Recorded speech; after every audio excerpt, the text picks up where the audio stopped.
So then question 3, based on your knowledge, and obviously everyone's going to answer the same question, who's funding both sides of the debate and what do they have to gain? Well, that one's probably the easiest question I'll get to answer tonight. There's only 2 sides to the debate, and one of them is funded to the tune of, in the last contribution and expenditure report, $25 million roughly by the Sands, Sheldon Adelson and the Sands, and WIN, the WIN group, or excuse me, Switch. I'm sorry to the WIN, Switch, and that is it. That's $25 million from those 2 entities. And then on the no side, you have the IBEW, and which is electrical union in the state of Nevada, and you have NV Energy. That's the no side of it. So that's a very simple question, and I believe Scott works for a company that is employed by the campaign, but also is a company that is employed by the Sands. And then Tracy works for the No on 3 campaign. And so that's it. I work for the people of Nevada and get paid very little. So I don't know why Mr. Fletcher wants to join those ranks, but God bless him. Had to throw that out, didn't you? Blake, again, based on your perception and what you've done and studied, who's funding both sides and what do they have to gain? Sure. Senator Brooks is absolutely right. No on 3 is NV Energy. Your power bills are going to see all those commercials and social media ads out there. I just saw 50 million of them when I was trying to watch Tiger Woods win the other weekend. It's overwhelming. The yes side is by Sands and by Switch. I've met with a multitude of people from Switch. Really why they're behind this issue is because as a large corporation, they have the option to go and purchase power outside of NV Energy. They can pay their ransom fee, which also helps us, our consumer bills not go skyrocketing up. But they thought that if they have the right to go and purchase 100% renewable energy, their employees should as well. I can tell you since they've been off the NV Energy grid, they're still on the power lines, but now they're on 100% renewable energy. They now get their solar power for 2 cents a kilowatt hour. That's dirt cheap, if anybody knows. And they've had no blackouts. Their entire business model is keeping the lights on. That's it. If they lose power, they lose clientele. It's all data storage. Everyone here has a smartphone or a computer. Everyone's got a Gmail, Yahoo. It's all stored in the cloud. That's essentially what Switch does, is store all that data. They store the military's data. That's who's funding yes on 3 and Sands as well. Scott? So since I'm the black hat lobbyist that works for the Sands Corporation, which if anybody knows me, really, that's a really interesting story. My background, I ran a nonprofit, did environmental conservation work for 8 years, very proud of the work we did. I was fortunate that both of these individuals served on my board of directors during some time of that. Chris was one of our earliest supporters, financiers of the organization. I have great respect for both of them. This campaign is what we call the 2018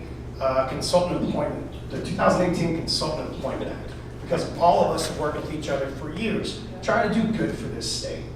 And I will say this, regardless of where you fall on this is not some nefarious plan with Sheldon Adelson sitting up in his ivory tower trying to screw over Nevadans. Sands has not exited yet. They probably will, using what's called 704B. It was used once, like 14 years ago, by Barrick to build some of their own power resources, and MGM decided to go with it. Next thing you know, WIN did it, Switch did it. All one thing in common here, guys, big corporations. All have currently in today's law the ability to exit, go find their own power. It's corporate procurement, happens all over the country. We are already a choice state, guys, except you and I don't get the same choice as the big guys. So we do something want about my employer, right? About our client, because I just work for them, but they are essentially, they do pay part of our bills. And the reason I'm excited about this is because of my background working on these issues. Again, I will never say this is not a simple thing, but I oftentimes am foolish enough to avoid doing simple things and always get involved in things that are way too complicated, right? But I've also always worked with people that are way smarter than I am. And I think that this campaign, the money, yes, is coming from us and NV Energy. NV Energy's pledged 30 million, 25 million on our side. That was only because NV Energy said, we're gonna drop 30 million. So this became a big contest of who had a bigger checkbook, who's gonna spend more money, right? So in the end, this is gonna be the most expensive campaign in the state. And it's absurd that it has to be that way when considering this pass was 72% of the vote in 2016 and there was barely a couple million spent on either side of this thing. We thought when we started this campaign in 2016, we were gonna walk around and go to these different events and talk to you and answer questions and say, what do you want this market to look like? Because that should be the conversation that we're having tonight. What do you all want the market to look like? It's your legislature. They represent you. What do you want? But instead, we're fighting this knife fight in the phone booth between billionaire-owned corporations to do what? Not benefit those corporations. They already have that option on the table. It's to make sure that all of you have that same choice. So wherever the money comes from, at the end of the day, this is about giving you the right to vote at the ballot on something that otherwise we're going to have to rely on NV Energy's lobbyists and our lobbyists, including myself, to continue fighting it out in the legislature. To whose benefit? You have a chance. Do this once. Legislature will figure this out. We'll all have an input, and we'll go forward. Some call it costly and risky. I call it the democratization of the grid. And Tracy, went with you on this question. Who's funding both sides according to your knowledge, and what do they have to gain?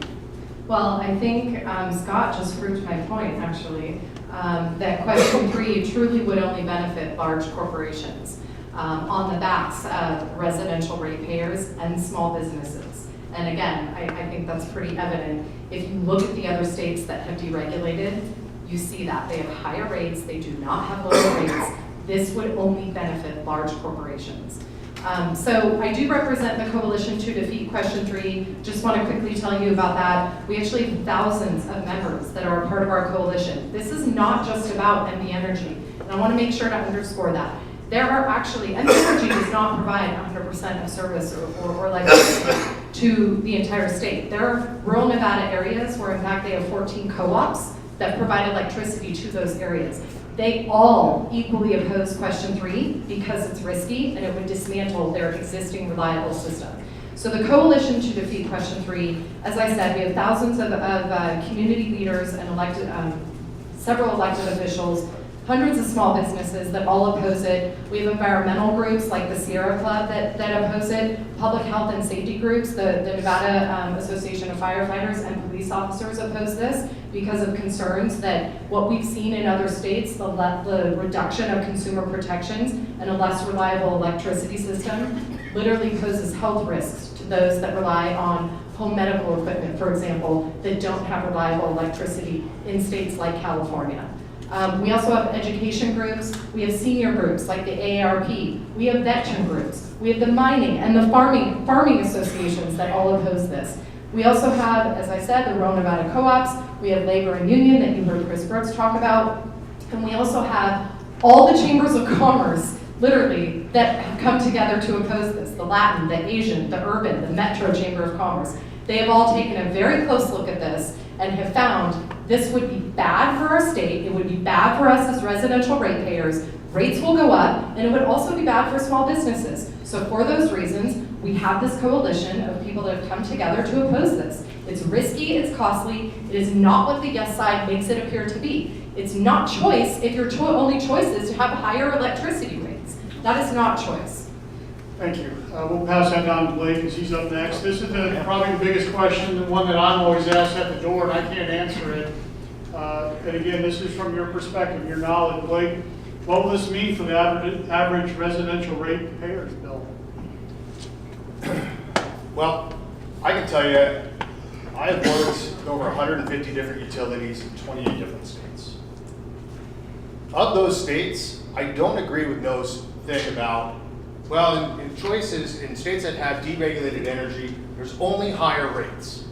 There's also lower rates, okay? When you're only dealing with one company, they can dictate what they want, right? They have, here we go to the Public Utility Commission, we do those rates. Texas has over 240 different providers. They've installed public money, or not public money, private money. Companies came in, risked their own investments, came in, built over 22,000 megawatts of wind energy. Now imagine this. We talk about Texas. Why? The most robust, best energy grid in the world. Countries all around the world are coming to Texas to learn how they do it. In Texas, you can honestly they have so much wind energy built by private money that you can get free power nights and weekends. Pay a little bit more up front during the day, but free power nights and weekends. Okay? Other states, especially on the East Coast, for whatever reason, we'll hear from Noah why that happens, but you'll have companies like National Grid. But then the company, our customer, will have a different provider. And sometimes instead of paying 24 cents, they're paying 12 cents. This is every single state that has choice, has this same exact thing. They have a provider, they have their mainline company. It's just how it is. I've never once in one state that I've worked in, 150 different utilities, have I ever seen a choice provider have a higher rate than the utility. It just doesn't happen. Because that's not how competition works. Competition comes in and goes, what's your price? Well, I'm going to charge you more.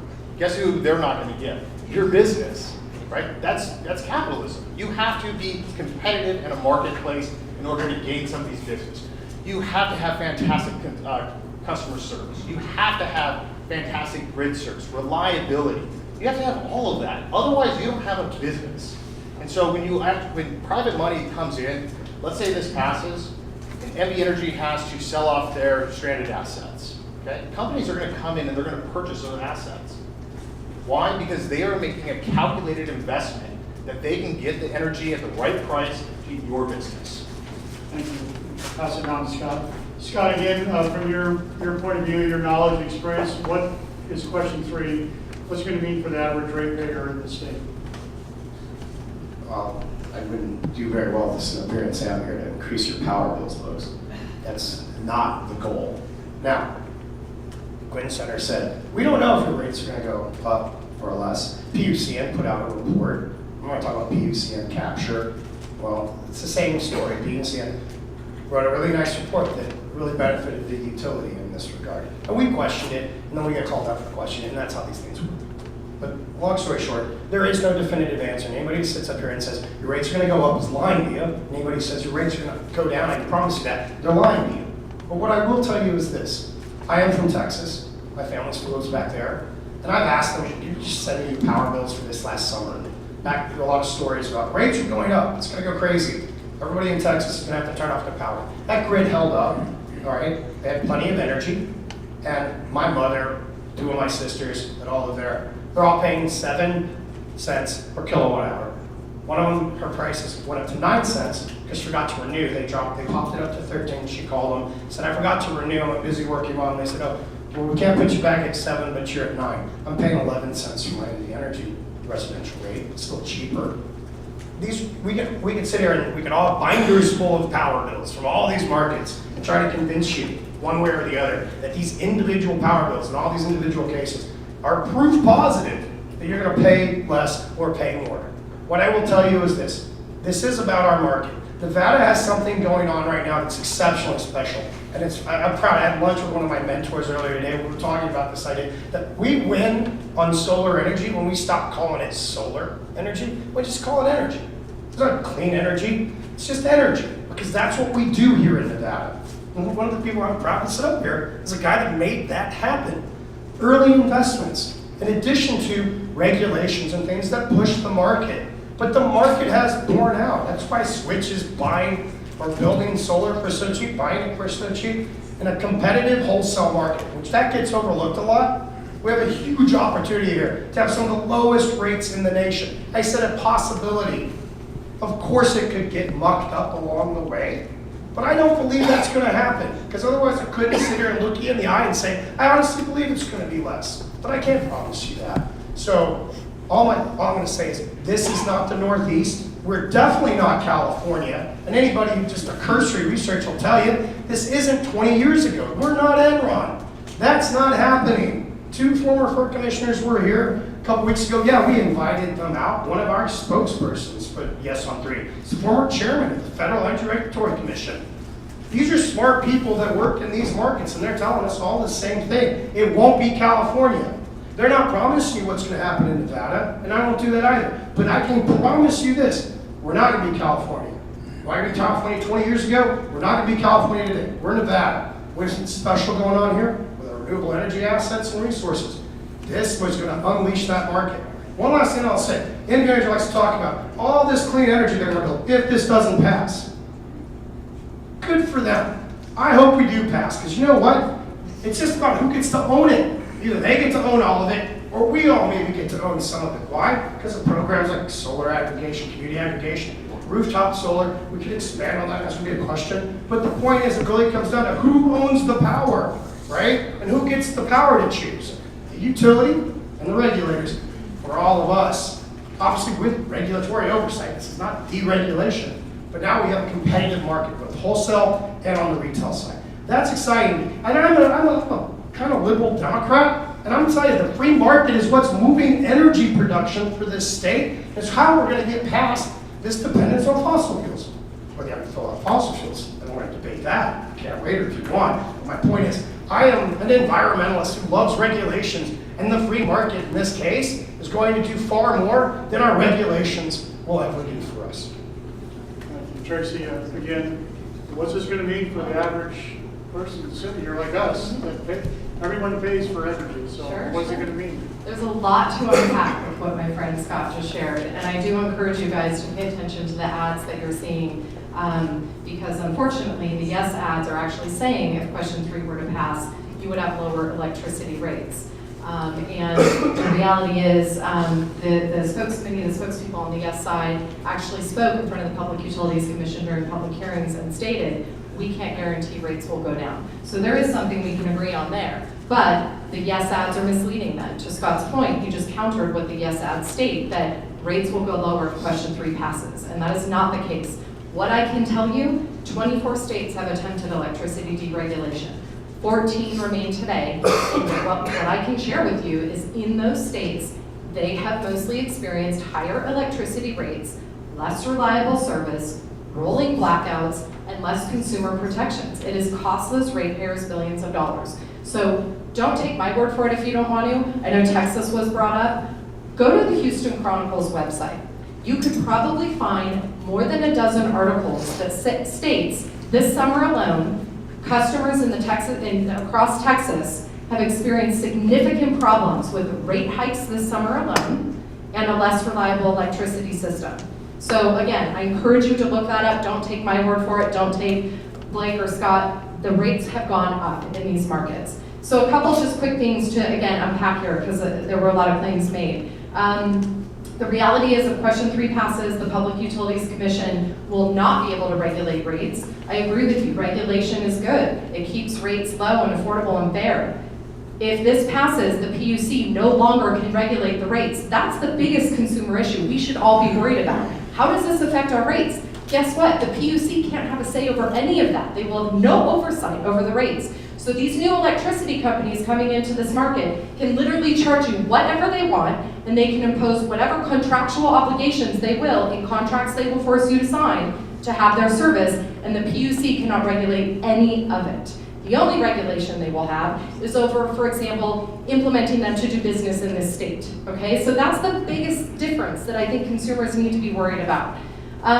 The other part is that just California, I mean, bringing up California, it's kind of ironic that Scott, you mentioned California because the yes side, spokespeople for the yes side have said and proposed, if question 3 passes, we can join California's wholesale electricity market. It would make no sense. In fact, John Wellinghoff has even stated that we could join California's market. They have an existing wholesale market in place today. Guess what? We'd be giving California politicians control of our electricity market, and their rates today are double Nevada's electricity rates. I'm a California Nevadan, California native. I've lived here in Nevada 25 years, but I am from California. I have family up and down that state, northern parts of California. Their rates are double, if not more, than Nevada's rates. I don't want to become like California, and I sure don't want to give California politicians control of our electricity system. The last thing I'll just say is that in Texas, consumers have actually paid $25 billion more in rates over a 12-year study that was conducted. That is also outlined in the PUC report, so I welcome you to go to the Public Utilities Commission report. The findings are there. The facts are the facts. The yes side doesn't like the PUC report because it didn't bode well for them. It shows this would be costly and risky if this ballot measure were to pass. All right, something that Brooks, again, what's it going to mean for the average ratepayer? Man, there's some energy in this room. You have to stick us together. No pun intended. We're actually friends. So, I want to talk just very quickly about how I ended up at this table. My background is my family has been in the energy business since forever, and here in Nevada. I was a lineman, I was an electrician, I built gas pipelines and transmission lines.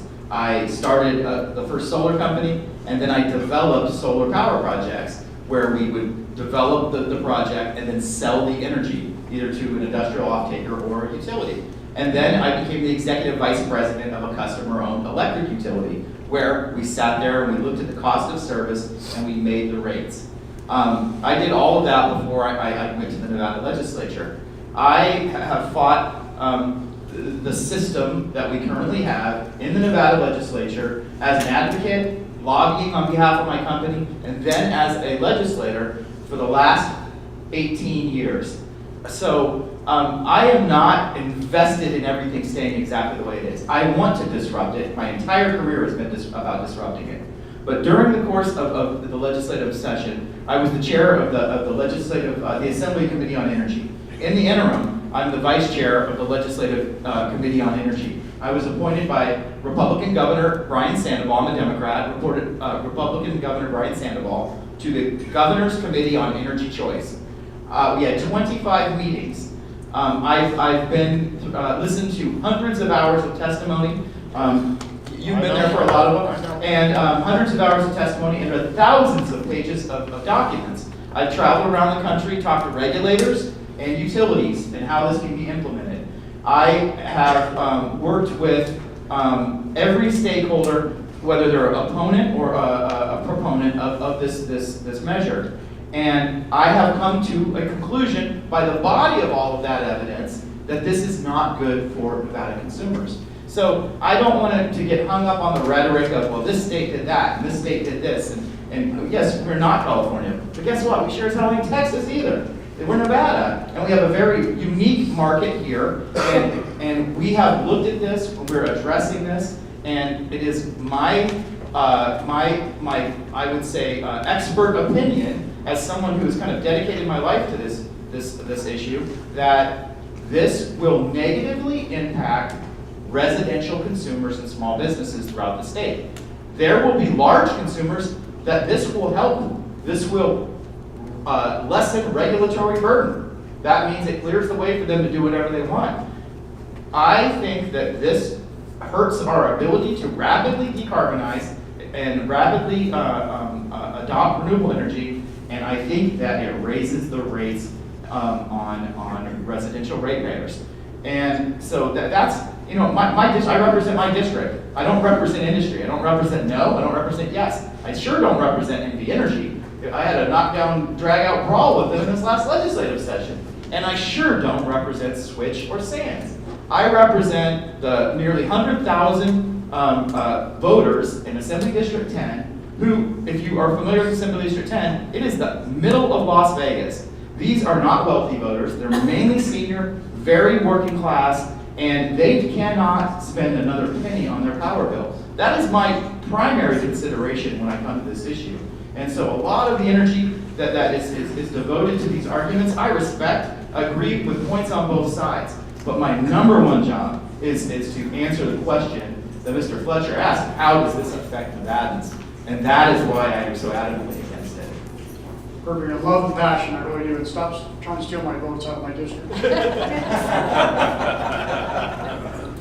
So last question, and then, you know, these are sanitized questions. We scrubbed them. They knew about them in advance. We'll get through the last one. Very important as well because solar energy is a huge topic in Nevada. But